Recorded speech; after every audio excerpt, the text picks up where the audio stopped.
Roagă-te fără încetare, roagă-te mereu.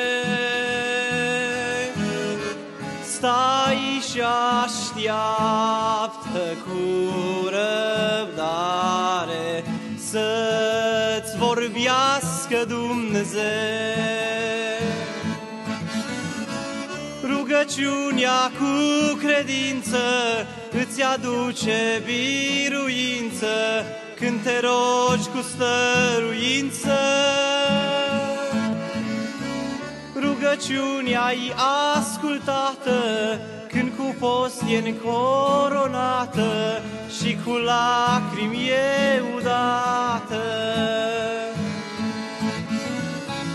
Rugăciunea cu credință îți aduce biruință când te rogi cu stăruință.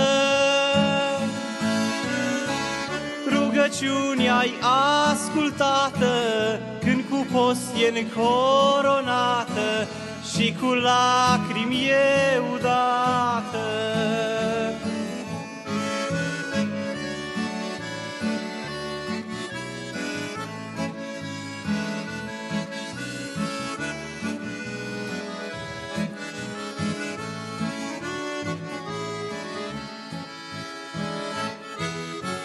Roagă-te, soră și frate, roagă-te mereu,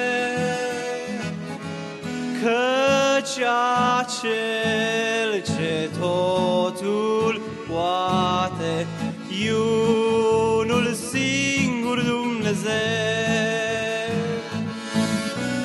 Chiar și de te rogi în șoaptă, pe genunchi stai și așteaptă, fii fecioară înțeleaptă.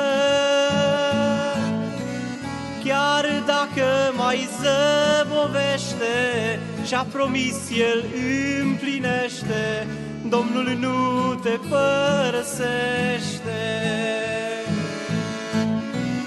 Chiar și de te rogi în șoaptă, pe genunchi stai și așteaptă, fii fecioară înțeleaptă. Chiar dacă mai zăbovește, și-a promis El împlinește, Domnul nu te părăsește.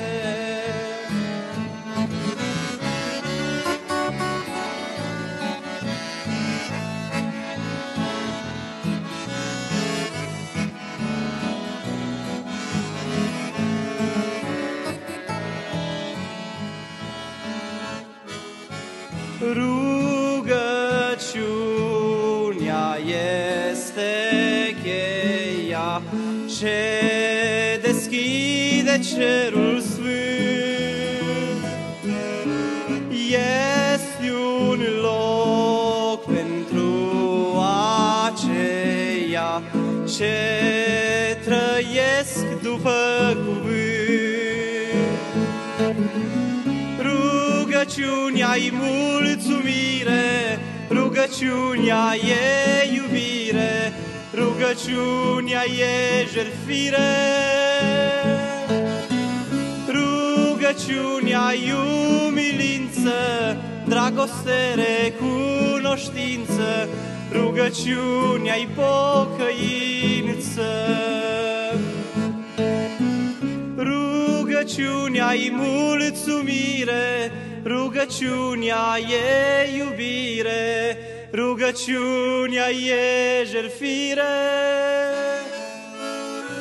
Rugăciunea-i umilință, dragoste, recunoștință, rugăciunea-i pocăință.